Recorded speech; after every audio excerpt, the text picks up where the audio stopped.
Dolphin, bro. Welcome, team, to FME Attention Undivided. I am the pearl inside this clam. Dano, you're the host, where we talk to fascinating people that are a part of modern life. I will be doing that while drinking out of the August Fanon Iceberg Theory cup. Get your merch up, people. And with us today, I got to give introductions here. First, this individual elicits like a neighborhood grandmother response from me. Whenever I think of Jason Griff, I say to myself, he's such a talented man and such a nice boy. You know, I look at a mythical person, a mythical neighborhood kid, and I go, why can't you be more like Jason Griff? And hopefully one day that'll happen. But thank you for coming on, Jason Griff, producer, CEO of Insubordinate Records. Thank you for joining us. Thank you for having me. My son, the producer. That's all I had in my head when you were saying That's that. Awesome. My other guest is, as I've told him, incredibly comforting. I find him incredibly comforting because he is that friend that will tell you your shit is fucked up when no one else will.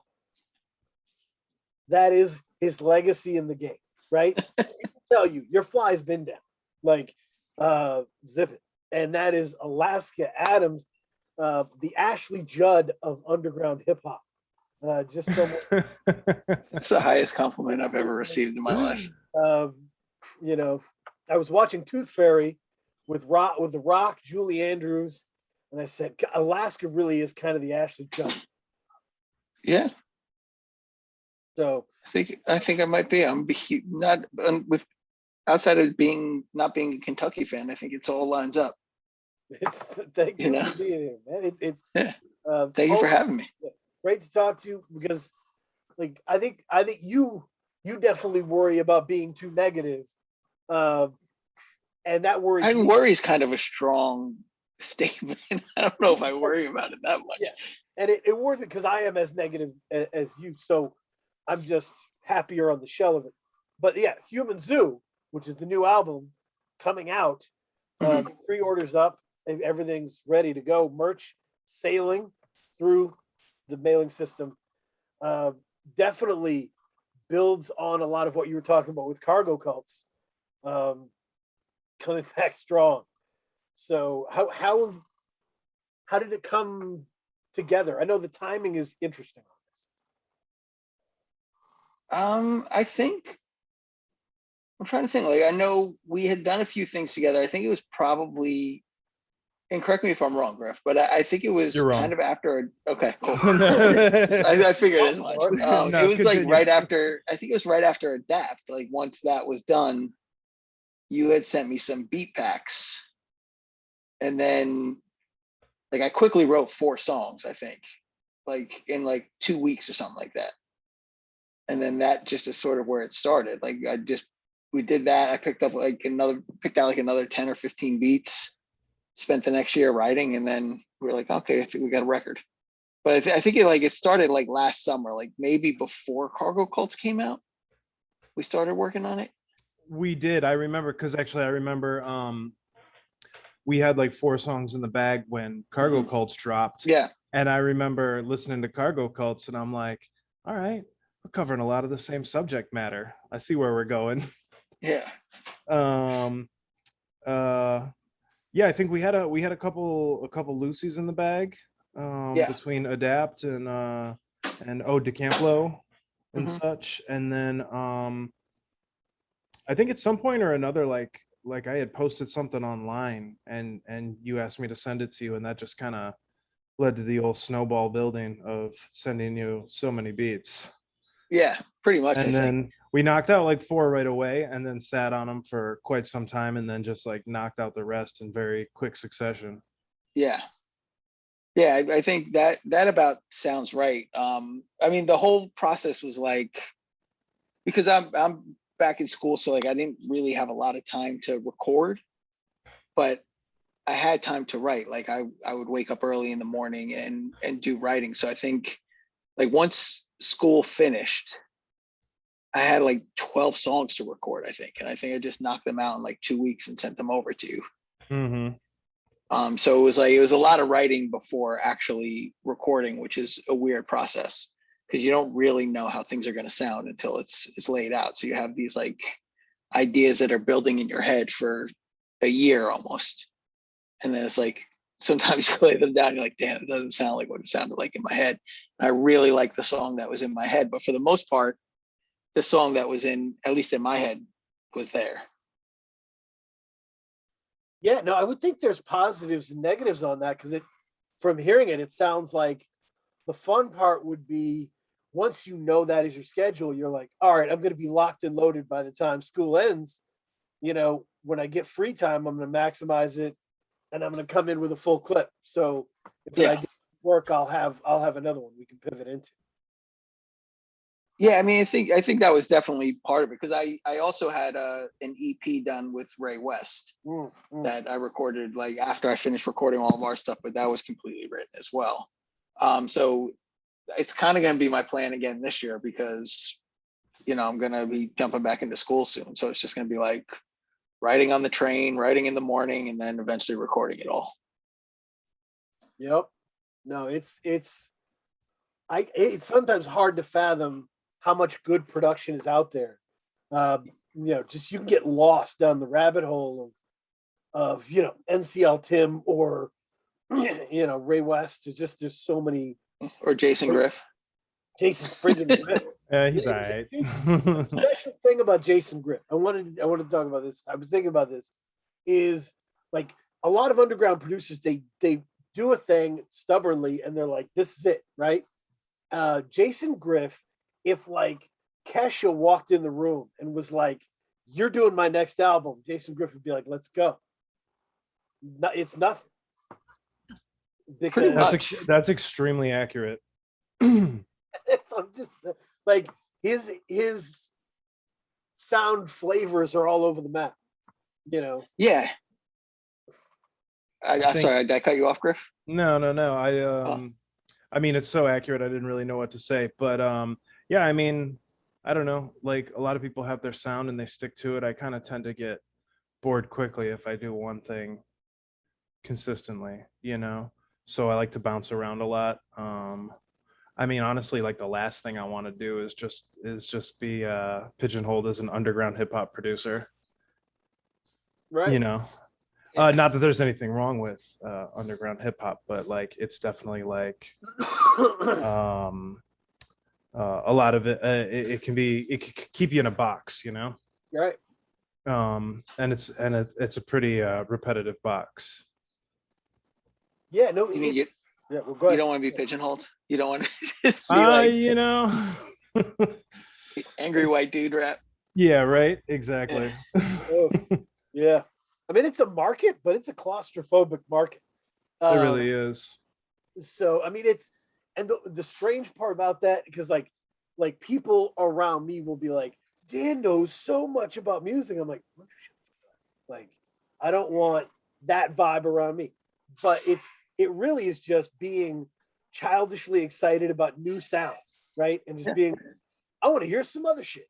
And keep listening to other shit. And then you like look back, you're like, I know some stuff now. This is interesting. Like I didn't know I was learning.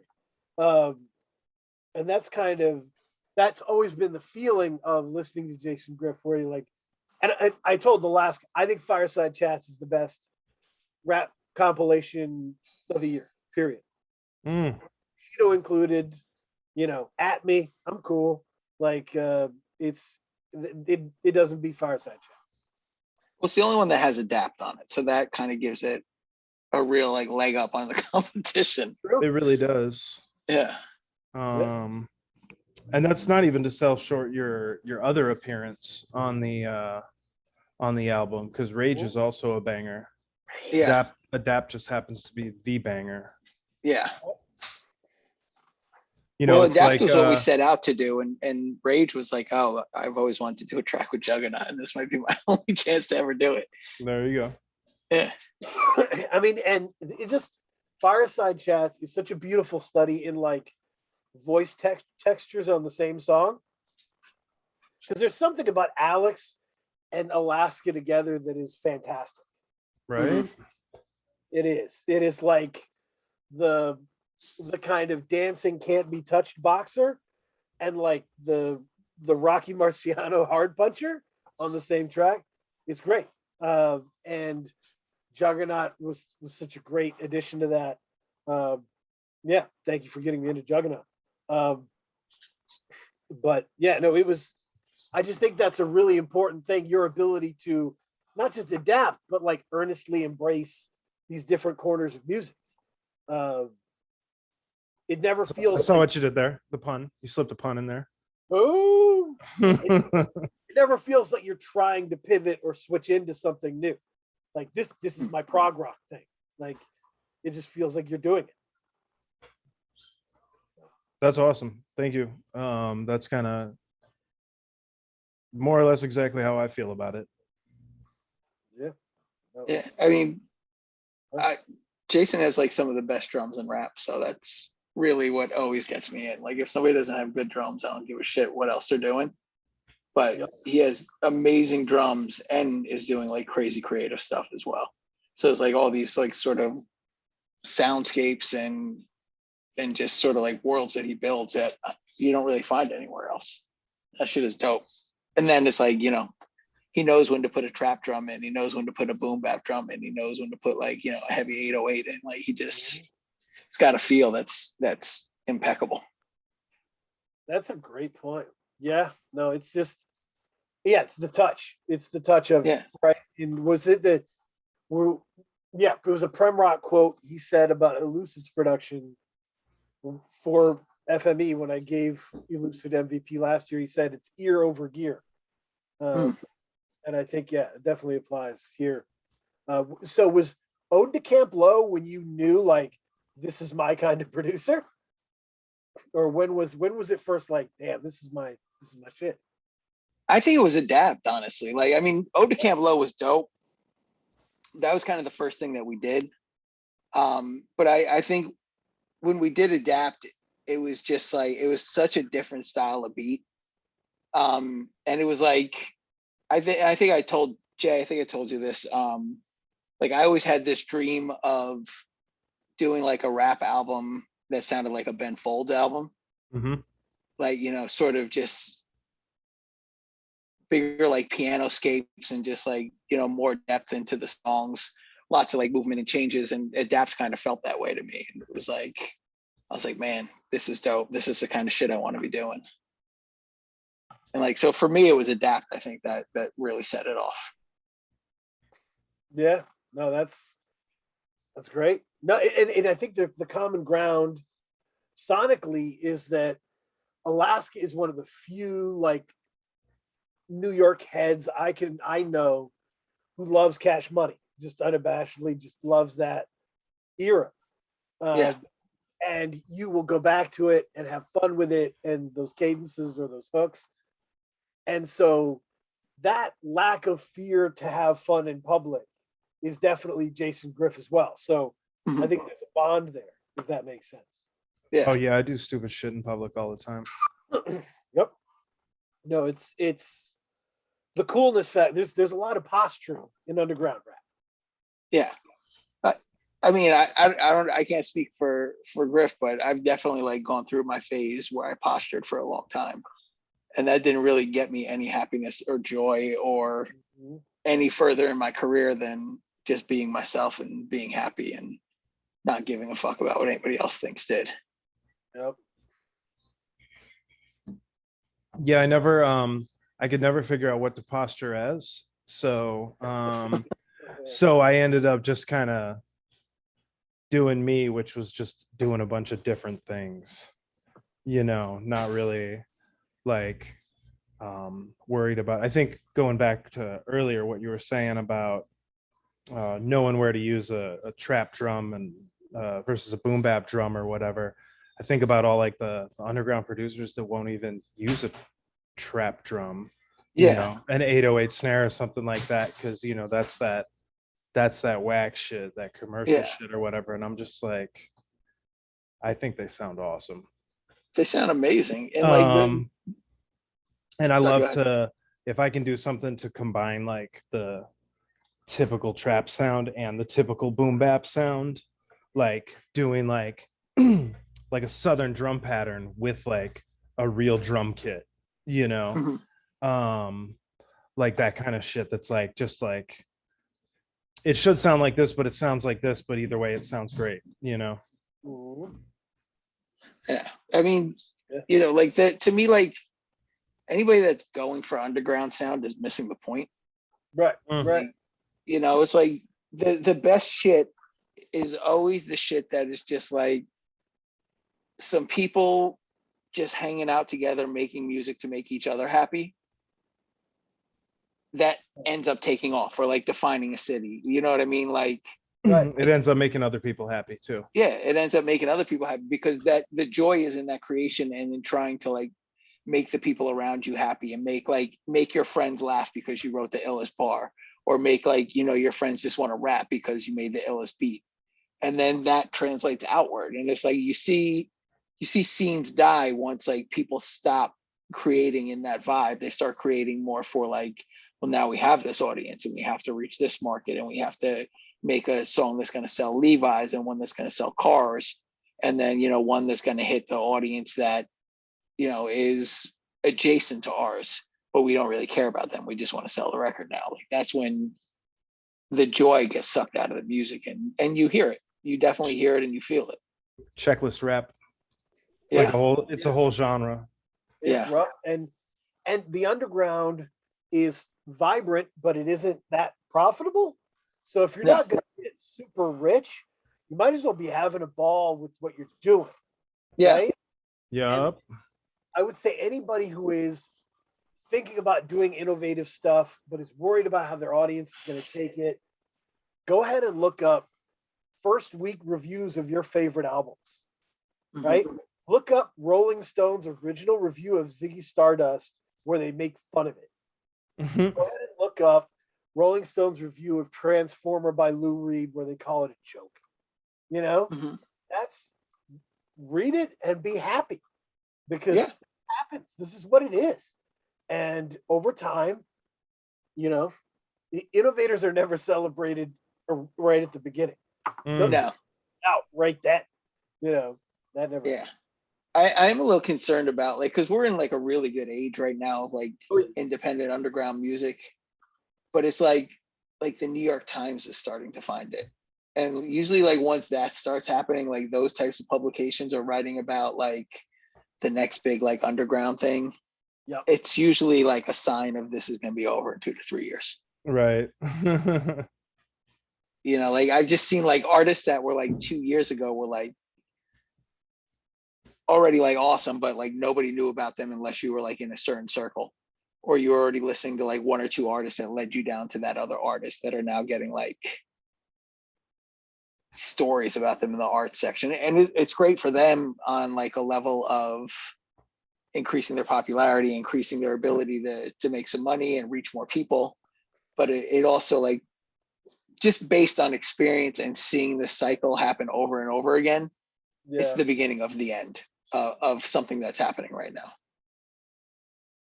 That's interesting, because like that spotlight is a monster, right? Mhm. Once that spotlight comes, you know, it's hard to project what you will be like under that kind of, Yeah. not just scrutiny, but love. Like, Yeah. if you get 500,000 people that love you more than anything, that it's easy to get high on that shit. It is. But it's also like once that spotlight is on you, there's suddenly imitators. Oh yeah. And the thing that you're doing isn't really like, it doesn't matter anymore because there's 1,000 people doing the same shit. It's like, you know, there's like movies that I've never seen. Like I didn't see Caddyshack until I was like 30. And people talk about how great Caddyshack was and how influential it was. But then, you know, I saw it like 30 years after it came out, or like 20 years after it came out. And to me, I was like, oh, this is fucking lame, because it had already been like the whole, whatever it was, had been picked apart, redistributed, and like birthed 100 other things. So it's like the thing that was special about that is gone if you didn't catch it at that time.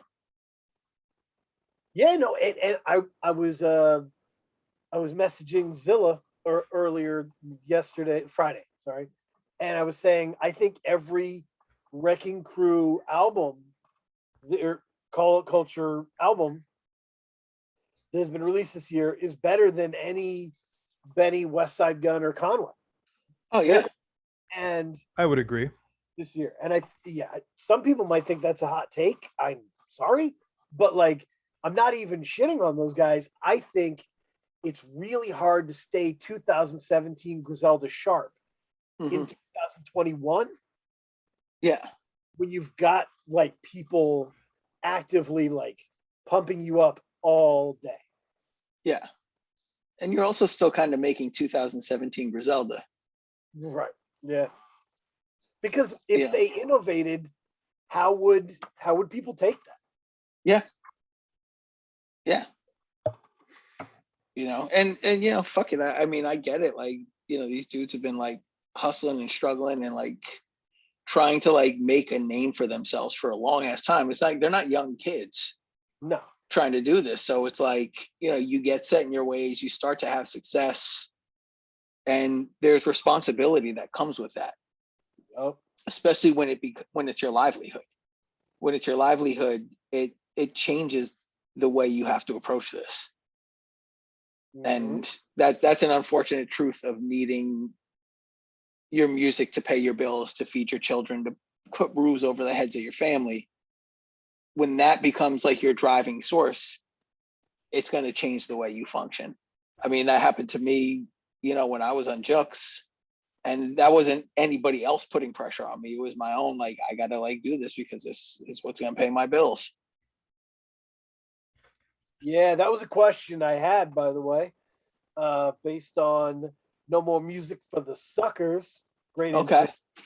The thing that had me spiraling, because like somebody will have a line that's a full story, right?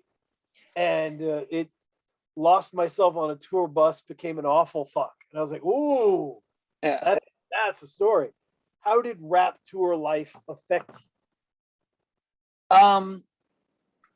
I mean, it's a hard life in general, but like when you're spending like 250 days a year on the road, you sort of don't live in the same reality as anybody else, right? So the things that you're doing are counterintuitive to the things that everybody else in your life are doing. And it all like sort of at the same time, your ego is being boosted and built just because of, people wanting to be around you, people wanting to hear your music, people wanting to buy your stuff, people wanting to hang out on the bus, people wanting to, get drunk with you, get high with you, whatever it is. So, you think that everything that's happening to you is more important than anything that's happening to anybody else. So you really just become like a shit about it. Like you don't care about anybody else's lives. You're sort of like lost in your own. And when you come home, that all disappears, right? So you're sort of like, you're used to this nightly high of like, just like everything's going on, everything's happening in your universe at once. You get home, nothing's happening. You know what I mean? So it's like, what do you do to deal with that? How do you cope with that? You go to the bar, you drink till 4:30 in the morning. You go to 7-Eleven on the way home, get a couple of Toblerone, drink until you black out. Like just like that sort of like vicious cycle of need fulfillment and like ego stroking that happens. Like that's sort of what I was referring to. Like I didn't know how to exist as a person in the regular world anymore. And like my connection to the regular world became more and more tenuous as it went on. So I think like, and that impacted the creativity, where I think like when I went back into like, I gotta like get away from this, I'm gonna work, I'm just gonna like, sort of like I started looking at like Harvey Pekar and the way that he lived, where it's like, there's not a need to like having a regular life quote unquote regular life sort of grounds you to reality and tethers you to reality in a way that you can speak to the things that are going on and the things that like real people are experiencing in a way that you can't when you're just like an asshole on a tour bus. I don't know. Does that answer that question? No, Does that answer the question? That was fucking deep. That was really good. That was a great anser. Have you ever had a better answer, Dan? Jeez. No. That's what that line meant. Yeah. It was one of those moments where you're like, at what mark did that happen? But no, it was the first thing I realized when I was setting up Free Music Empire and I was setting up the Twitter account. And I'm like, no friends or family on this. It's all rappers, right? Mm-hmm. Rappers, comic book creators, comedians. That's all I want, right? And so people would be like talking about how cool it would be to be a musician on tour. I was like, do you know what your favorite rapper was doing last night? Like, they were drunk tweeting about me, myself, and Irene. Yeah. That's what they were up to. Like, there's from a hotel room in a terrible place that they never want to go back to. Like, it's a hard life, and I don't think people really understand it. But I think people think it's exotic. I mean, it is. It's cool for a while, but then it's not cool. Like, I think most people sort of would look, when you look at it through fresh eyes, and it's like your first 1 or 2 times experiencing it, it's really cool. When it's the 6th, 7th, or 8th time you're experiencing it, and this time there's like 3 people showing up a night, and you're not making any money, and you're staying at random strangers' houses. You're like, ugh, this is fucking sketch. It's like. And over time, I started to realize, like, who were these grizzled veterans of like Road Warrior people? Yeah. I'd be like, dude, Slug's been here 3 times this year. And this is Maine. Like, he's been to Maine 3 times this year. Like, yeah. It was just, he was touring 250 days of the year, and I don't know what that does to your insides, I mean, after so long. I mean, he's been doing that since the 90s. Like, Slug invented the path for that underground, like that specific brand of underground rap, not playing traditional venues, just sort of like building up a circuit, like in the way that people talk about like Black Flag and REM and like those groups, like sort of creating that touring circuit. Slug did that for hip hop. Mm-hmm. That's a great comparison. Yeah, and all the whole label did that. You know what I mean? Yeah. But it started with like he's the sort of seed for everything. Mm-hmm. Because he was doing that before that label was even anyone other than him. You know what I mean? And then he taught everybody else how to do that. And he was leading from the front on that shit. Like, if I'm doing it, everybody's doing it. So yeah, it was different back in that heyday. But yes, there's another question. Interesting stuff. When you're making new music, are you inspired by trends or working in contrast to them, or indifferent? I'll let Jason start this one. Yes, all of the above. Because I think it's just in consuming, like I bounce around a lot as far as like what rap and music in general that I'm consuming. So it's always like there's always an influence of whatever I'm listening to, which can be underground rap, popular rap, punk rock, kids music, so like the following the trends that I'm hearing and all of that is like definitely happening either on a conscious or a subconscious level. Also, like, since my youngest days, I've always been generally pretty jaded by pop music. So, elements of it, like just like the tried and true tropes of music sequencing and layout and everything. And so like I'll you'll hear something that you hear all the time, and like I'll do like a version of that and just be like, here's where you expect it to go because this is what you've always heard, but then it goes this totally opposite direction instead. I have zero specific examples, but at least that's what I think I'm doing in my head. So yes, all of the above. Yeah. And what's happening in your head matters. Absolutely. Right? Yeah, like there's a song, I don't even think it was Get Back. Like Paul McCartney was talking about making it, and he's like, I felt like this was Ray Charles. And I'm like, no one feels like that. No one feels like that, Paul. But if that's what got you there, right on. You know? Yeah. Be in your head wherever you need to be to make it work. I personally don't pay attention to like modern rap trends. Like even like with like new shit, I'll listen to it once. Like probably there hasn't been a rap album that I've listened to more than once, like anything new, probably in like 3 or 4 years. And I do that on purpose because I don't want to be influenced by anything. Because I find like if I get stuck in something and I'm listening to something, I tend to get influenced by it, and it comes out in the writing. And then, you know, you have like 4 or 5 songs like, shit, I just wrote just like Woods, or I just wrote like, you know, Pink Sifu. Like I just, you know, like you just sort of end up inadvertently biting. So I do that on purpose. But weirdly, like when I drive a lot, like we drive a lot as a family, and I don't subject anybody to the music I listen to because the music I listen to is weird.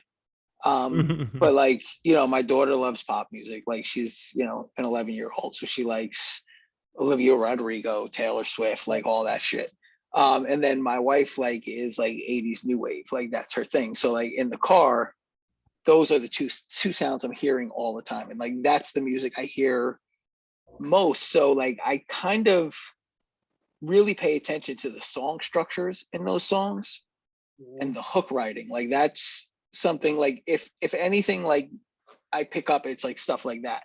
Like I pick up things that people are doing with hooks and think about what I could do with a rap hook related to that. So like the clearest example I could think of is in the song, oh, what the fuck was the song?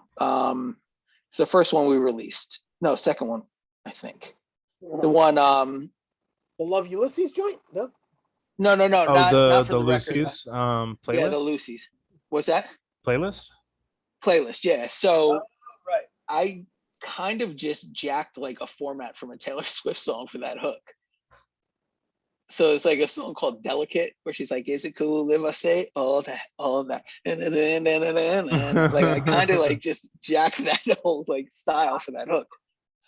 So like that's sort of like the thing that if there's like a hook and I really like the style of it, like I'll pull shit and try to like make my own version of it.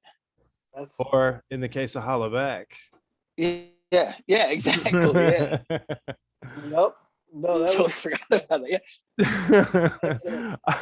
Instead of taking it and making it my own, I'll just fucking take it. Well, that's the rap version of it. Yeah. Like I really want to do something with the Jam's Town Called Malice. Like I just really love that hook. Oh. Yeah. Like that sort of like. The topic of inadvertent biting is interesting because I think whenever biting comes up, people are really angry about it. Yeah. But like, inadvertent biting is kind of like when you caught yourself talking like Mitch Hedberg. Yeah. Watch too much of it and his voice is infectious. And you weren't trying to be like a biter. He was just in your head, you know? Yeah. Yeah. That's. Yeah. But I think I just like the sort of like challenging the rap format with kind of tying it to another format of song structure. So that's like really like the biggest thing that I have if I take anything from another artist or genre. Awesome. Yeah, no, that makes sense. The there's some Human Zoo is interesting. I'm really excited about it. The so your rhymes are split between holding the world accountable and holding yourself accountable. Yeah. Holding yourself accountable, I put Petty King, perfect tense. how do you balance that? It's a split mission that can be very difficult, I would think. Well, the original title for Perfect Tense was the disgust of self-recognition. Wow, that's awesome. So like I think a lot of like, you know, sort of like the idea of like holding the world in balance, like the, you know, calling out shit that you see people doing that like you find frustrating, or like things that are going on. A lot of it's like you see that in it's based off of things you see in yourself that you don't like, right? So I think they're in a lot of ways one and the same. You know, it's like you see things that people are doing that you may have done in the past. You know, like the sort of like arrogance that you may have had in the past towards things, the sort of disregard for other people's feelings that you may have had in the past, the sort of surface level political views that you may have had in the past. And it's sort of expressing that frustration in both yourself for sort of feeling that way at a time and like coming along, but still even realizing like you haven't gone far enough. But then just like, you know, why isn't anybody else like examining themselves? Like, why isn't anybody else why is everybody else so content with just being like, this is the thing I read and this is the way it should be because I read it, or because somebody a late night host told me that. Like, I don't know. Like, I think sometimes people probably feel like I come down like too hard on like progressives. Mm-hmm. But I do that because like I feel like that's my people, right? Like, so if we're gonna have conversations, we should be having conversations about how sometimes our arguments are flawed and we don't want to deal with that. We would rather just like plow through with a flawed argument rather than address the flaws, right? Like, and I think like I don't give a fuck about like MAGA assholes. Like, fuck them. They're gonna all get COVID and die or whatever. I mean, I know that's like simple. But you know, like I'm never gonna change their minds. So I don't care about them. Like, I'm not in that conversation with them. So I want to have conversations with people that kind of see the world in a similar way that I do and challenge that worldview into itself. And I think that involves challenging yourself internally and then sort of challenging the outward perspective of what you see. Yeah. No, the world is exasperating and depressing and stupid. And Yeah. it's hard. It's hard to be around it. It's like you'll bump into somebody, I'll bump into somebody, and they'll say, you know what the biggest problem is out there? What? Trans athletes in the Olympics. And I'm just like, you know, like I know. You don't even have health care. Do you know how much an X-ray costs? Like, what are you gonna do? But people will have that argument on both sides. Like, the fact that they exist is the biggest problem in the world for some people, and the fact that, you know, there's one or two people in the universe that are fitting that mold. Like, this is the biggest problem in the world, that like they're not getting equal representation. That's a problem, but there are huge problems in the world, as like even just like facing the trans community in general, right? Like this sort of like parsing down arguments to like the individual person that offends you or that you feel needs to be saved and isn't being saved by the world is not an effective way to like fix things or change things. I don't know. I don't think it is anyway. I think it becomes like we fall into like this world of blind spots that are driving the narrative and or driving the dialogue, and it's like not a good way to talk about it. Yep. Jason Griff, if you think of our political landscape as the thriller basic instinct, right? And you think of Newman as progressives, right? Wayne Knight, then the Sharon Stone in that equation is symbolic victories. Progressives are always very seduced by symbolic victories of like, you know what? We got a censure passed. So they know we don't like it, you know, or this day will be called, you know, Freddie Gray Day, you know. But there's no police reform yet. Right. Or like exactly the exact example you gave, like people get behind that, getting that one trans athlete into the Olympics so they can be like, all right, well, that happened. Shit is all good for the trans community. Peace. Moving on to Afghanistan or whatever the Yeah. next hot button issue is. Like, when really, like, yes, that is a bold statement that can go a long way. That one athlete in the Olympics. But that doesn't like replace, like, multiple hate crimes every day. Yeah, no, exactly. Like that's actually Yeah. significantly less. Or state governments trying to deny medical treatment to people. Right. Getting caught up in this weird, like, sort of, I'm owning the libs or I'm owning the conservatives argument over one person. Right.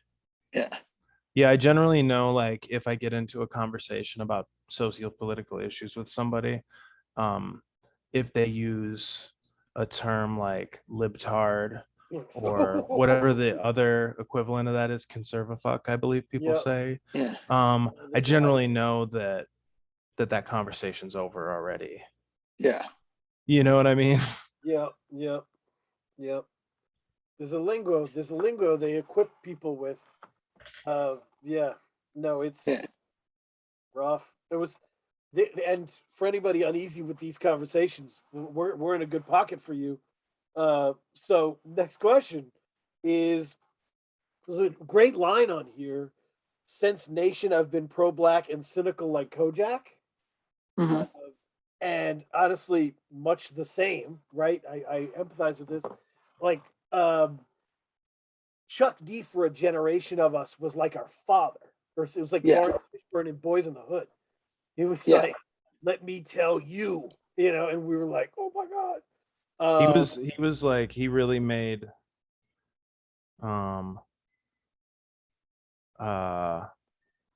he brought a lot of awareness to white people, in a non-PBS type of way, Yeah, but we were talking on the last State of the Game about how uncomfortable hip hop always is with being split half and half between the show and the art, and like very few people can line it up, and they just had it lined up for a while there, where it was the best show on the planet, and it was the best art, and so they but being white and being a long-term pro-black individual, how odd is it watching new white voices kind of tinker around with their understanding of wokeness? A couple hours. This is good. I think this is good. Well, I mean, look, in one way it's really good. But I want to see where we are in 4 years, where those people are in 4 years, 5 years, 6 years, because we've gone through this before. We've gone through this as a nation before. We've gone through these, like, sort of, we have to have these tough conversations with ourselves moments, but it's all just like, until proven otherwise, I sort of see it as deflection, right? Like, don't look at me, I've read Robin DiAngelo. Don't look at me, I've read this book. Like, you need to be reading these books. Yeah, I know I used to only post about craft beer, but why aren't you reading these books, people? And it's like, sort of, I see it a lot, like where I live in Brooklyn, and there's a lot of like white progressive types in Brooklyn. And you see these sort of conversations that come from a very patronizing, is patronizing the right word? Yeah, like patronizing place, where it's like, like, they don't want charter schools in certain communities because they feel like they're not fair. But they say this from a community where every single school in their neighborhood is a good school, or everybody has money for private school. But they don't care about the school that has been failing generations in a certain neighborhood, and there's a charter school that's going to help kids get a better education. They don't want that school there. They want them to continue to be forced into this shitty school in their neighborhood because they feel like they know better. Right. So it's this arrogance that comes with that. And you see that a lot in progressive types. I see that. I'm in school right now, and I see like that a lot in the classes that I'm in, where it's like a perfect example is like we're in a class and it was like a diversity class. And one of the students was like, like, I don't understand like why they're talking about like Trump types, right? Like, I don't understand why they think it's okay to judge me because I'm X, Y, or Z. Like they don't know me. Like, so like, I don't know where this hillbilly, redneck, loser, like idiot gets the place to judge me. They don't know me. And I'm just like, you heard what you said, right? Like you heard the thing that you were saying that you were upset about this person that doesn't know you and like stereotypes you. You just did the same exact thing to an entire population from a certain state just because of like some people. So it's like there's these sort of fucked up ideas where we're not actually having real conversations or real introspective conversations with ourselves to see where our blind spots are, where our issues might be. Like it's just performative. Like I was hanging out, the only time I ever was fortunate enough to hang out with Shells, we were in DC and we're driving. He's like, look, it's Performative Lives Matter Boulevard. And I was like, what are you talking about? And like, they painted Black Lives Matter on the street. He's like, they painted that there and now they're done. They're not changing any laws. They're not doing anything. Right. And he's talking about like families on his block that have Black Lives Matters bake sales, like these white families. Mm-hmm. And he's like, so they supposedly have these bake sales to raise money for Black causes. He's like, they've never invited me or my children over to a birthday party. You know what I mean? So it's like that type of bullshit. So like, to me, like, I see that a lot where, I have conversations with people that because, and I think Griff, you probably are able to have these conversations too, where people will come to you thinking that you're someone that's safe to say racist shit around. Because, they don't know you other than like, there's Jason Griff, white guy. Yeah. Right. Mm-hmm. So it's like, you see this shit happening all the time. And it's like, I don't know. I just don't buy it, I guess. Like I've been around this shit long enough. I've, gone through life where I haven't like sheltered myself amongst like white people that are like progressive white people. I actually have like lots and lots of Black friends. Not to be that dude, like I have a Black friend. But, like, I mean, like, like the majority of my friends are Black people. Right. So, I've spent time in people's houses and people's communities and, like, I don't see that happening in the places where people are like, we have to read this book. So it's like, I think when you know people and like you listen to people and you actually like sort of are in a community with people, you understand the people better and you understand their wants and needs. Like nobody's fucking asking for Oreos to make a commercial about like racism. They want fucking systematic change. Right. Like all the shit that's happened since is bullshit. It's not like none of that's happened. Like, like I sit in class and we're doing land acknowledgements because the land that we used to have was owned by this tribe. It's like, who does that fucking help? Like, it's just bullshit. And it's just like white people bullshit, like trying to like eradicate their own guilt by being like, look at me, I'm good. And I've been seeing that since, the 80s. Right. Like when I first was really aware of like this shit, I was like, oh, this is always happening. And it never changes. I mean, it changes, it slowly changes, but like the same people are always going to be like, you have to think this way. You have to do this. Don't do this shit themselves. So fuck them. Yeah, no, there's an element of like, working hard, raising a kid, and then them getting to the age where they lecture you about Nietzsche. Yeah. And you have to do a deep sigh and be like, yes. Yeah. I know the book, and you have to kind of try and honor their journey into the subject. Yeah. And not maybe not pollute it, but like guide a little bit. It's hard.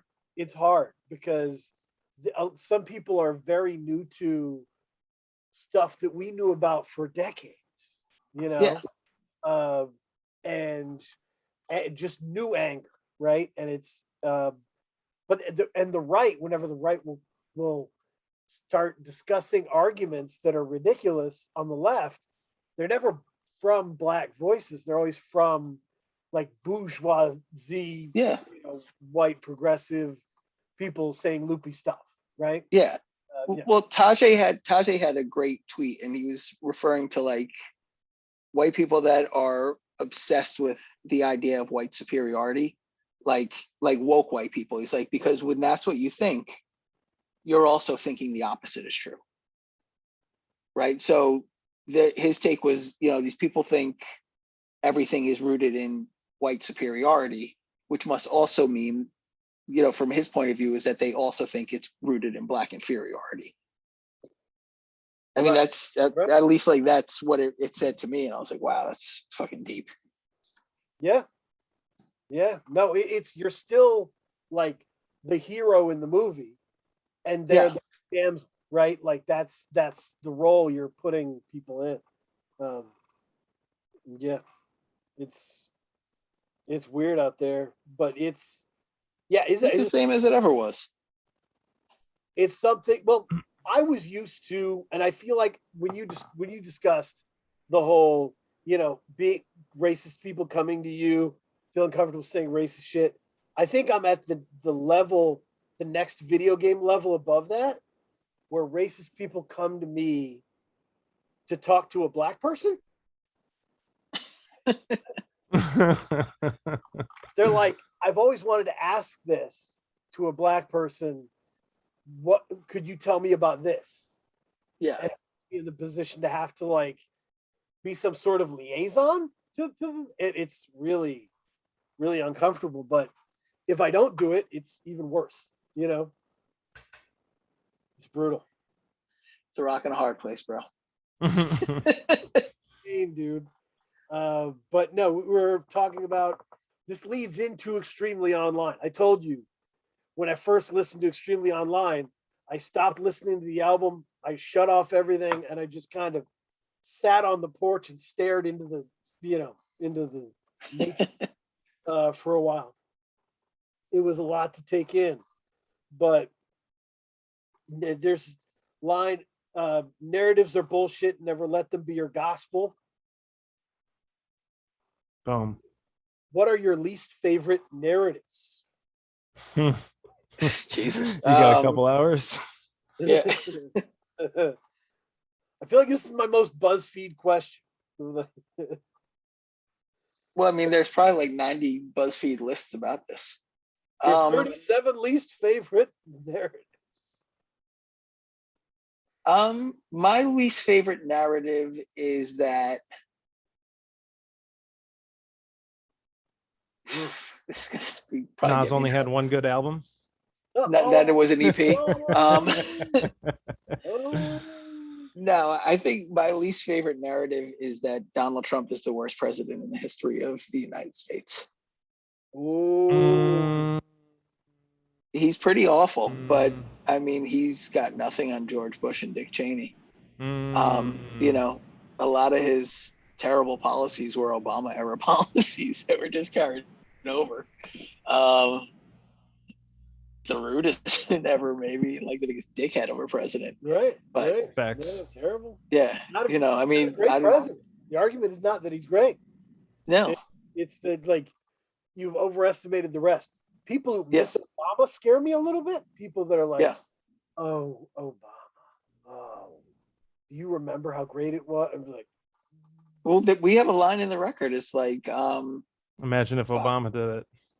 Imagine if Obama did it, and it's like something drone strikes mass murder like it's the Obama years. Right. No, they were like, my son, he's 8 years old, and he'll be like, who's your least favorite president, Daddy? And I'll look at him like all mean and be like, and he's like, oh yeah, Ronald Reagan. Yeah. So he's already well aware of that situation, but it's the argument to me has been the most dangerous president is not the most ignorant one. It is the most skilled evil fuck. Yeah. I mean, we got lucky with him actually, because if he was skilled and talented, we got lucky with Bush, because if you read interviews W had before taking presidency, he wanted to do so much evil shit. Yeah. 9/11 forced his hand in a different. Yeah. He didn't get to do all the evil shit he wanted to Yeah. do. But he was. If you ever saw an interview with W, it was scary. Oh yeah. Like if you see an interview with Trump, it's like watching. He was the only baseball owner to vote against the wild card. I mean, that's all you need That's to the know kind of about guy that, he man. is. Yeah. He's like Watching an a interview with fourth Trump, team, a third team in the playoffs. What about tradition? what about tradition? If you watch an interview with Trump, it's like watching an interview He with stopped Trump. short of saying 3/5 of a team. Yeah. Ooh, a bar. But no, it. If you watch an interview with Trump, it's like watching an interview with Kanye. It's just someone who's completely obsessed with themselves. And Yeah. hates themselves secretly. All that, danger, whatever. But like W was a believer. Oh yeah. Mhm. W was like, I'm on a mission, and that was scary shit. That was, I don't know. The thing that scares me is that the next president is going to be a Republican. No And question. he's going to take that playbook and actually do impactful things. Not gonna be entirely, awful. not necessarily true because I mean, I don't even see Biden making it to the end of his term, like I mean, alive, there's a chance of that. Yeah, that's You true. know. Yeah. So But that would be the the X next factor. elected, In which case, well, yeah, but even still, at some point, Dwayne is sliding up in that bitch. Mhm. who is? Dwayne Johnson, future president, Oh, Dwayne The Rock Rock. Yeah. Johnson. Yeah. Boom. The tooth We'll fairy. see. I mean, this is just an inevitability at this point. Mhm. They got a show about it. Yeah, no, it's Yeah. yeah. I mean, we're like 10 years away from President Camacho. It's gonna happen. The no, it's weird, and it made me think of listening to the Love Ulysses Animal Farm. And honestly, do you think, because I think Animal Farm is underrated. How do you feel about, do you think people think about Animal Farm enough, or what are your thoughts? The song or the book?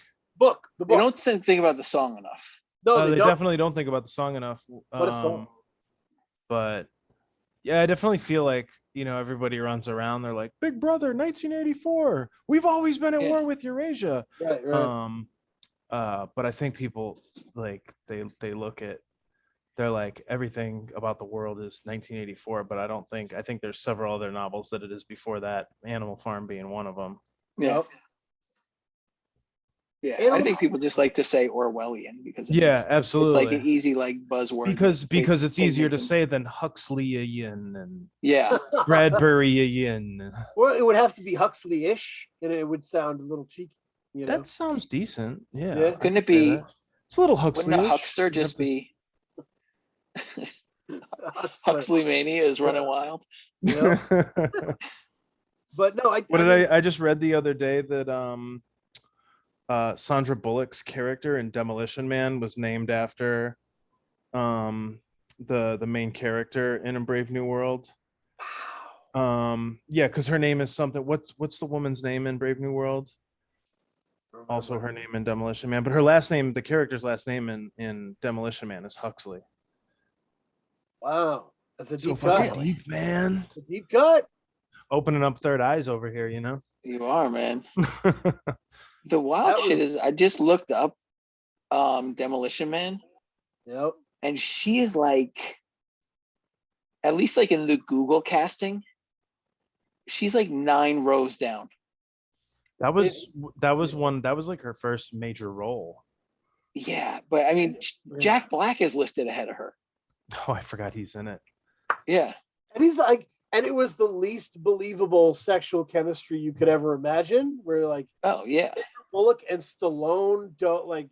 There's no world. It doesn't make any sense. Whenever they started talking to each other, it was like through the looking glass. But it was great. I live for that kind of shit. Off the rails movie moments. Yeah. No, it's but no, I sleep, in a bed next to a box of books, and Animal Farm is in that. I sleep next to Animal Farm every night. I think it does everything 1984 does in a shorter, more compact way that just can't be confused. Can't be confused as to what Animal Farm means.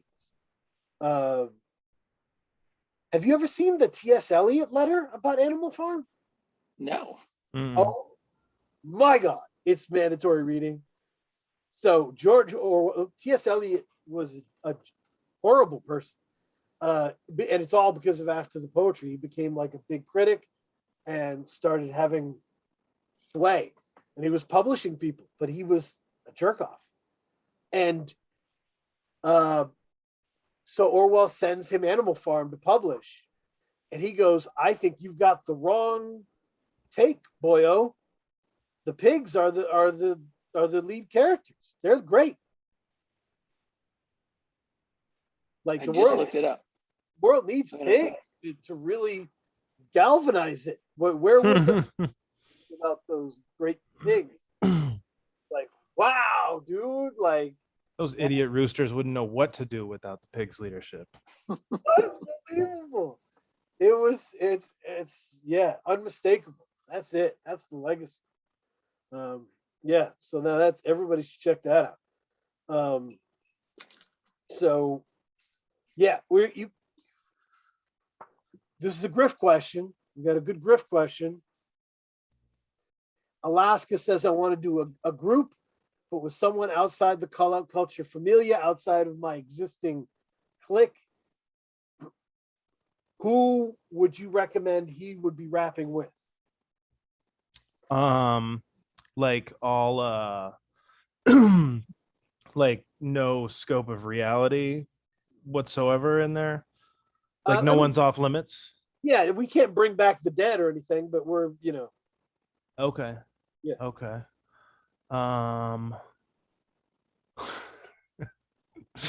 Chance the Rapper. Oh, No. You asshole.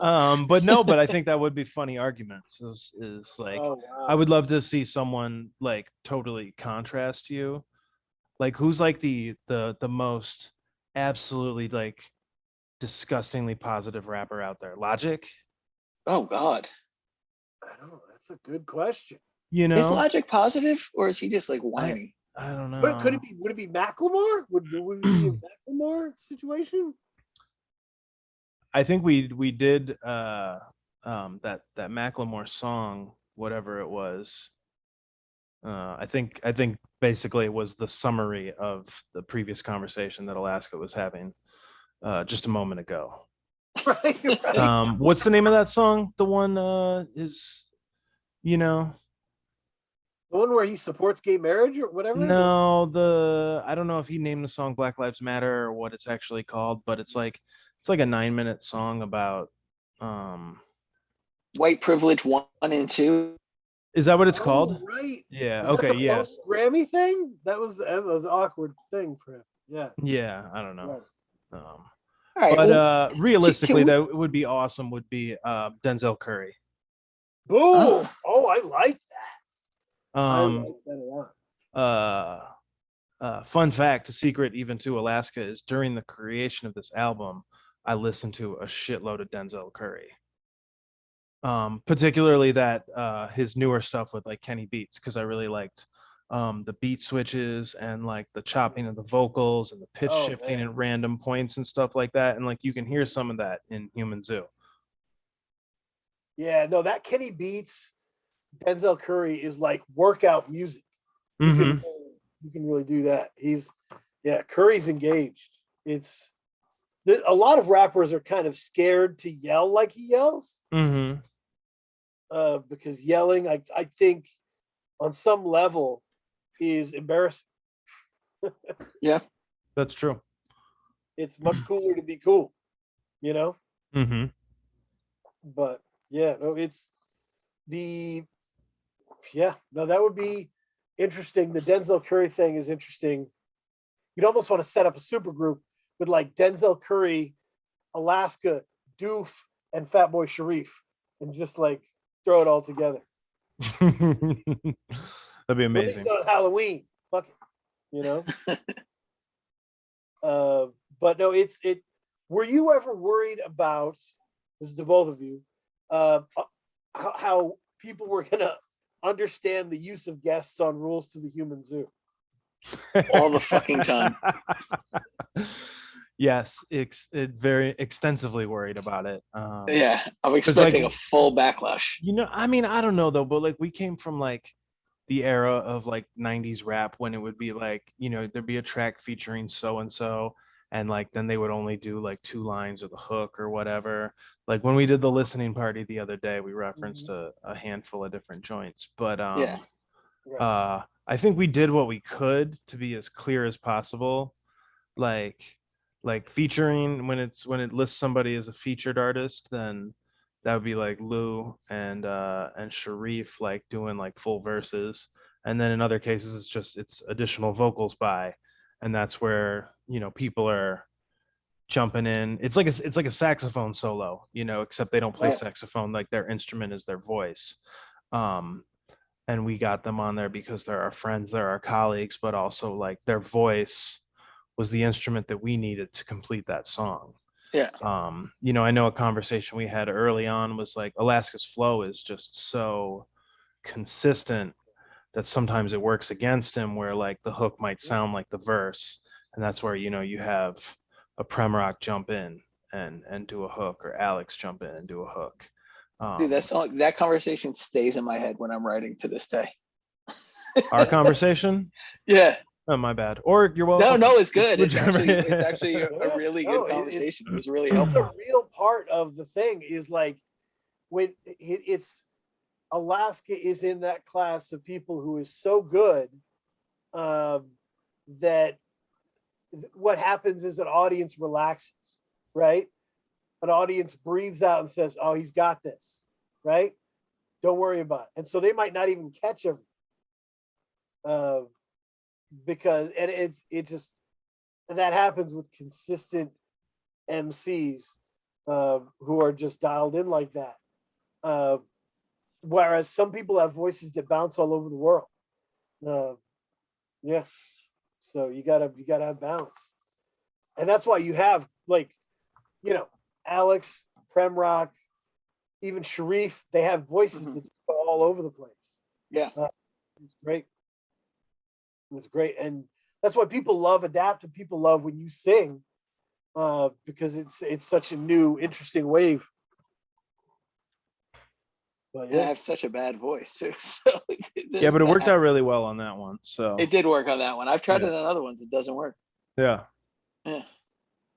Yeah, that's tough because you want, you know, to embrace it. And this is something like Iceberg Theory's been doing too, singing and trying to switch it up, because I think it's a similar situation. And you don't want to do it all the time because you know, like, I'm just not equipped with that. But you also want to surprise people, and you don't want them. You don't want anybody feeling like they can just relax through the record. So the other one, this is interesting. Poison Pills states that we live in naive times. Talks about the 80s, which were historically naive times. Is today more naive or less naive than the 80s? I would say differently naive. Because to me, like, one of the things that epitomizes the 80s is the Satanic Panic.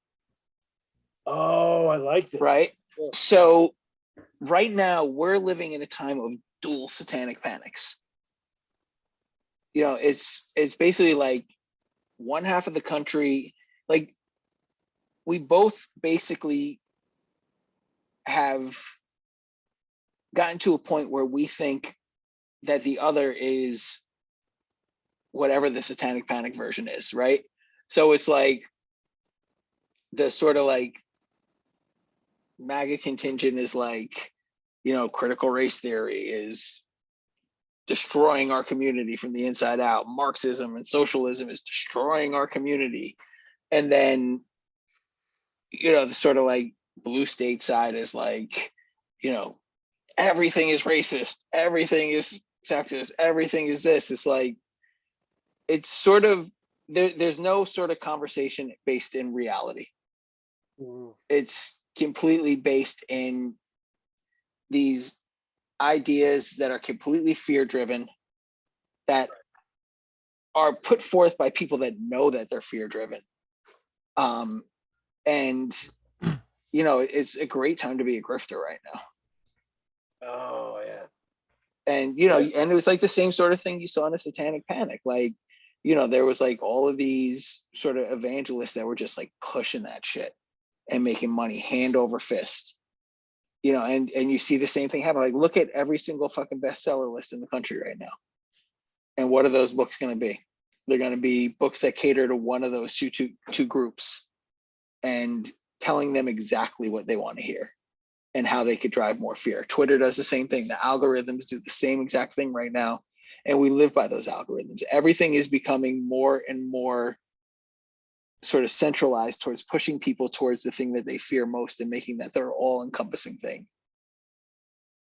Yeah, no, this is going back to the narrative question again. My answer to the narrative question would be, I would, if I could remove one narrative, it would be that connective thread that runs from the billionaires, whether Murdoch, Soros, whoever, through the media centers they own, to the people on the ground. I hate talking to people and being like, "Oh, you got that from Megyn Kelly," or no, that's just like what Bill Maher told you. Like, yeah, that's what Rachel Maddow told you. Right. That's a real bummer, because like, and those it's sad. Like, debating those people is sad. And it's easy because they can't walk out of that box. They've never seen a counter argument. Well, even when you give them a counter argument, they're like, yeah, that's true, but this is still what's happening. Yeah. It's like, it's a cult. It's like a fucking straight up cult. It's like, it's bizarre. No, it's the naive. It is a different kind of naive, just in the sense that the 80s felt like denial. This isn't happening. Don't worry about it, Yeah. And honestly, that's why like Ice-T and Ice Cube and those rappers should get like medals of freedom, because they were like warning everyone about the shit before the riots, before Rodney King, and they were just ignored and reviled by the media. But it was, but yeah, that was denial, and this is something totally different. This is like misdirection, fooling yourself, lying to yourself type shit. But it's also like blowhard know-it-all shit too. Like, everybody is like, I know everything. And it's like, you see, like, there's a couple of podcasts I listen to. I fucking hate being the podcast, like, saying that. But it's like media people talking about the sort of ins and outs of the media. And it's like, half of the time they talk about like when they get called in on appearances, and they'll go on and something happens and they're asked to give their opinions. And they're like, I don't know shit about that, but I have to fill 2 minutes talking about it. And like talking about like how much of that is like, instead of people just being like, I don't know, like, I don't have an answer for you, they have to spout some bullshit because they have to fill 2 minutes before the next commercial break. And I think you see the same shit, like, and it trickles down throughout society. Like, all society is like right now, just people being like, I know this shit better than anybody else. Even like us, our conversation right here is like kind of the same thing, right? Like, I think we're just in like a weird fucked up time right now. Like, it's part naive. I don't know if it's naivety as much as it is arrogance and narcissism. No, there is definitely an expert on everything vibe to stuff. Yeah. And there's like, I keep thinking about Stephen A. Smith for some reason. Like, Stephen A. Smith, all the reports are that's who he is all the time, right? And if he wasn't a multi-billionaire, he would be somewhere in a barbershop yelling at people, right? Yeah. That's who this dude is. And they found him. And they were like, that's the money maker, right? And so now there's a bunch of fake Stephen A. Smiths, right? Who are pumping up the volume on all their shit all day because that's what sells. Yeah. Well, it's kind of builds into that. Like I remember I was listening to Eric Mangini. He was on a podcast. Oh yeah. And he was talking about the ESPN model. And if you look at other media platforms, it's actually become the media model. So the model would be this.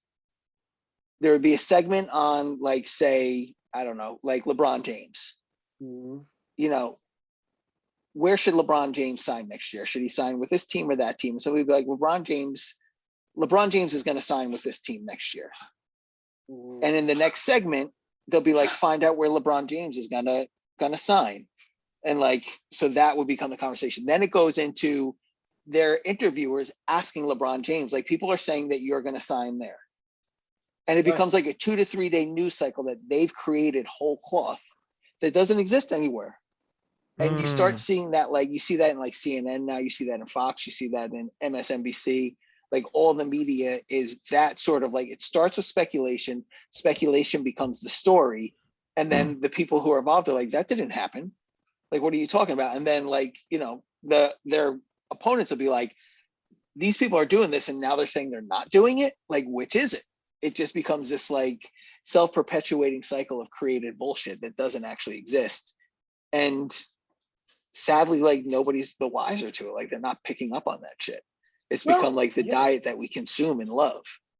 They've kind of accepted it, right? They've kind of just accepted. I've seen people, there was like a producer who was like, you know, no one should ever make this type of beat on this type of system ever of all time, right? Threw that out there, and then they got a bunch of people in the comments taking him down or whatever.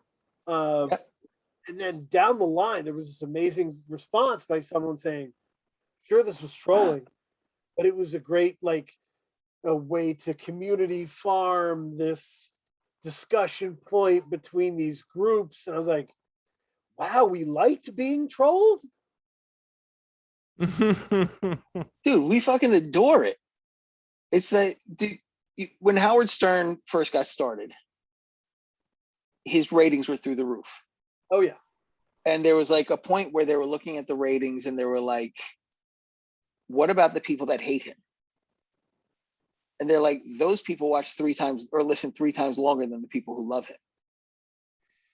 And it's the same, like, if you look at Tucker Carlson's audience, I guarantee you at least half of his audience is people that fucking hate him and hang on his every word so they could be outraged. And same thing, like Rachel Maddow, her audience is probably 50% diehard Republicans who fucking despise her. And they hang on every word and they just live for that outrage, that sort of like just hit of outrage that they need. But if you look at people that actually support, so that's, to me, like, that's why it's always like, they're like, these people are dangerous. I'm like, no, they're not. Like, half the people are you. Like, half the people are you being like, oh my God, this is so dangerous. I have to watch every second of it. So they're not necessarily spreading some bad idea. You're just there to be fucking outraged and be entertained. And you haven't figured out that your need to be outraged is the entertainment and what's actually driving their success. And it's not a situation where you're like, oh, this is like, you know, it's terrible because they're profiting off of trolling people. In America, people profit off fucking like cigarettes. Like, I don't give a shit. Like, my nerve endings are dead on that. You know, like but the wrong millionaires. Like, I don't need to worry. It's too much space. But the problem, I think, is like honesty becomes a bad thing. Yeah. Over time, if trolling is what's valuable, if teasing out all sides to the most pleasant end is what we do, then you can't be abrupt and honest anymore. That's the enemy. Yeah. But everything is like, everything is basically about engagement, and whatever is going to bring the most engagement is what matters. But we have a responsibility in that we never want to claim. Like, society has a responsibility. If we all just keep doing this shit, it's going to keep on going. It only stops when we stop. And I've had that conversation with a lot of people, like, yo, you realize like your outrage, like every time you retweet that is an engagement. Oh yeah. It's not something that they don't care what the engagement is, if it's good or bad engagement, it's engagement. So by you retweeting that thing that you hate, even just to say how much you hate it, you're spreading that message. You're making that individual bigger and more important in an algorithm that values that engagement. Mm-hmm. And they're like, yeah, no, I know. It's like, but they're still saying this thing that's outrageous and I have to respond. Mhm. So they're aware, like we're all aware of the game that we're playing, yet we keep playing it. It's like, to me, like the thing that I, in our society anyway, that like infuriates me is like everybody hates Jeff Bezos, but everybody shops at Amazon. Nobody wants to take responsibility for that, right? Right. Everybody hates child labor in China, or that jobs are going to like other countries where it costs less. But we're the ones that are driving that because we want a $600 65-inch flat screen TV. Right. Like we're the force that drives that. It's not those companies. Like we want to blame them. Like we want to get rid of all of our own agency so we don't have to look at ourselves and the things that we do and the things that we want. We just want to have easy, convenient villains. Yeah. Yeah, Griff, it seems to me like the personality trait that we've lost is the ability to be indifferent about stuff. You could say that. Like there's people that like hate the Kardashians. There's people that love the Kardashians. But why do I have to feel any There's sort even of, people keeping up with them. why do I care? Why can't I just pretend like they don't exist and live a different life? It's really funny because I generally pretend they don't exist, but but just today my wife was on the phone with her sister or somebody, and she was talking about Kanye's cult, and he's like, ever since they split up, and I'm like, but that was just a different cult, and I got really heated and passionate about how much the Kardashians suck, and I was just like, why did that upset me so much? It's yeah, it's so, you could just let people be, and you don't have to have a thing against it. You know what I mean? You can just say that person's not important regardless, right? Like there's people who like will do the hostile tweet of like, you guys talk about Kim Kardashian, but she give X amount to charity. I'm like, well, good news is I don't talk about her, so keep giving to charity, man. Like, I'm just living. Yeah, I think a good rule of thumb is like, if you had to engage with that in real life, would you engage with it? Like, just like say you pull into like the Target supermarket and there's some dude fucking like screaming on a megaphone about, the government can't make you take a vaccine. Are you going to engage that, or are you just going to chuckle and be like, what a fucking loser, and go inside? Yeah. Yeah, that's big facts. Yeah. Like that's how we have to treat all this shit. Like it's just somebody yelling into the void, and we're like, what? You don't like clouds? Yep. Yeah. No, it's you can't like the way I've told people is say, think of social media as being in the grocery store. Yeah. Don't say any shit you wouldn't say to someone in the grocery store. I exactly. have Don't engage with my anything perspective on that is a little different, but that's true. Yeah, you have a different I say a lot of weird shit in the grocery store. That's awesome. Good for you. No, but there's certain things like people will say crazy shit about their significant others on like social media. Like I've seen the divorce process start on the social media and end Yeah. right. And I'm always think like, no man, if you were in the grocery store, you wouldn't do this. you would be like, when we get home, motherfucker, and that's okay, but that's much better than just going off for everyone to see, it's, yeah. But that's what's extremely online is cool, because it's not like you're being like, you guys suck. It's you're saying you're rotting yourself from the inside. Like, you are bankrupting yourself long run. Yeah. There is a level of personal responsibility with this shit that nobody ever wants to talk about. Like, nobody's forcing anybody to be on fucking Facebook. I haven't been on Facebook in 7 years. I have not missed a single fucking thing about being on Facebook. That's it, man. The first thing I told people, because there was a whole Facebook acclamation of like, I don't actually like Facebook. It takes up so much data. Like, it stresses me out. And I would have to tell people all day, I'm like, you don't owe your timeline anything. Yeah. You also don't have to be on Facebook. You don't have to be on Facebook. You can take it down, but you don't have to take it down. You can just let it run without checking it and live a life, it doesn't, no one's going to miss you. No one's going to be like, where's Jeremy? Like, yeah, they're posting about themselves. They're not worried. So it's weird times out here. The good thing is Human Zoo feels like it's about everything that's going on. But it's one of those good, like, at the end of it, you breathe out and you go, oh, we got that. We really got that done. We made some headway on that, it doesn't feel like a needling of the problems. I hope it's not. No. Because there are definitely underground rap albums that feel like that. Where they're just like, people are talking about issues, but kind of like, bitch, it's a bitch session, right? It's just like, and by the end of it, all you know is, man, Droog's unhappy. That's all you really know. I wouldn't know because he probably blocked me, but people don't treat him right, I guess, I guess.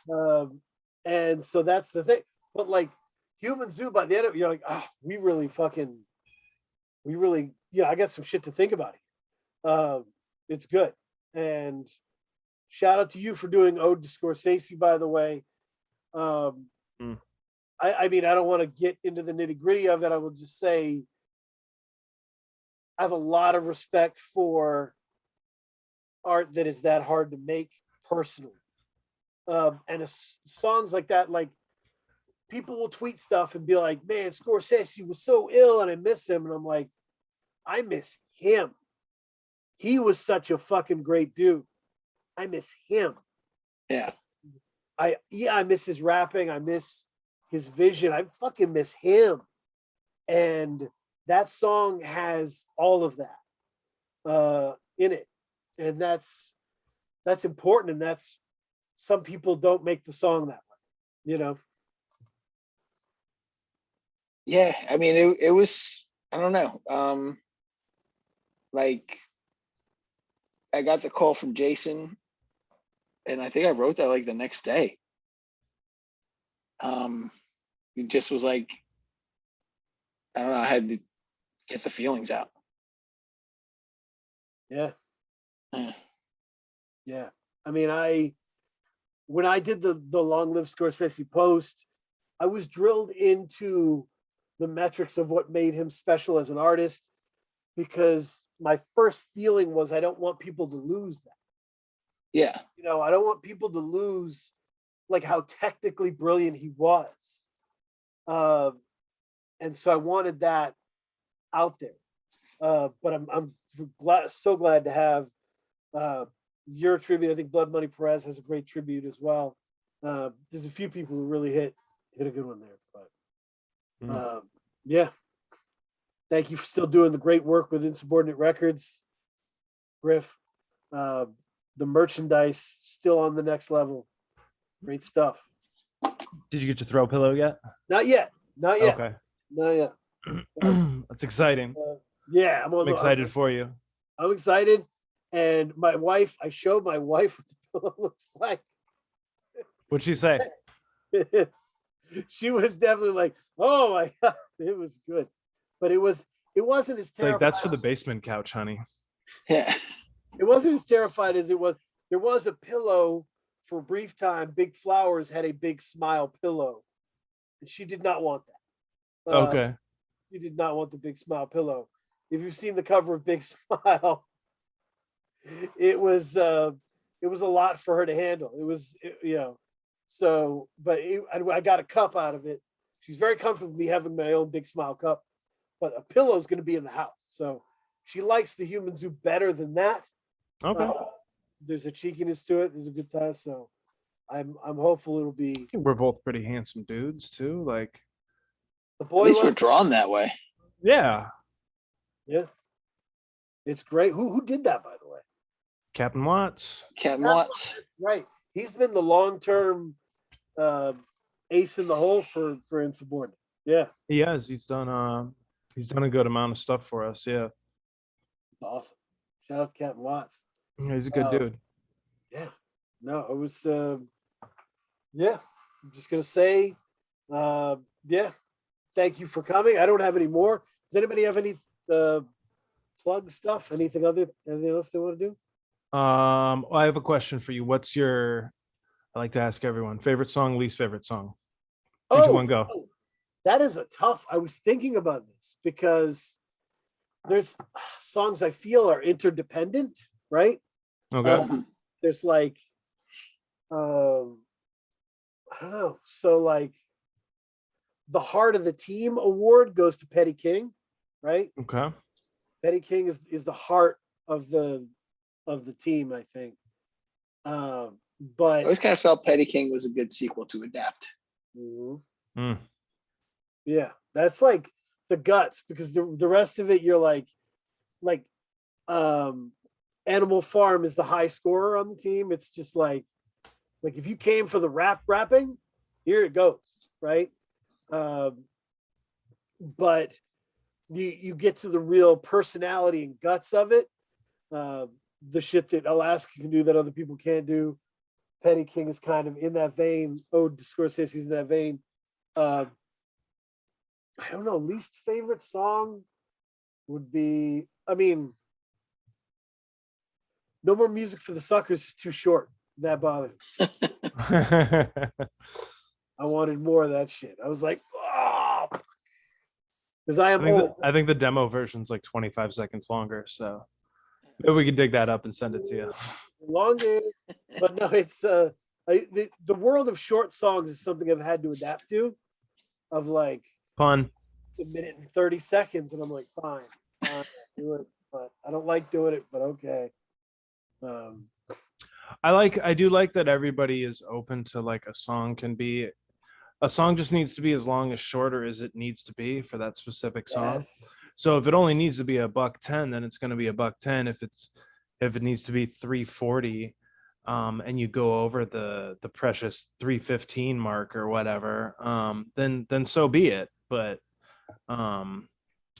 as long as it's not short for the sake of being short or long for the sake of being long, like as long as like it does what it's set out to do and does it well, it doesn't really matter what the length is. Do you remember that Tierra Whack album that was 1 minute each song? Yeah. And everyone was like, she's a genius. And I was like, no, you're not a genius until I get full songs. So Dan, I have a beat tape out now. That's 40 beats, 40 seconds each. Oh, see, yeah, beat tapes are. It's actually not out right now, but by the time this is posted, it'll be out. Beat tapes are different. And it's amazing how Bandcamp has given the beat tape like a new life. Yeah.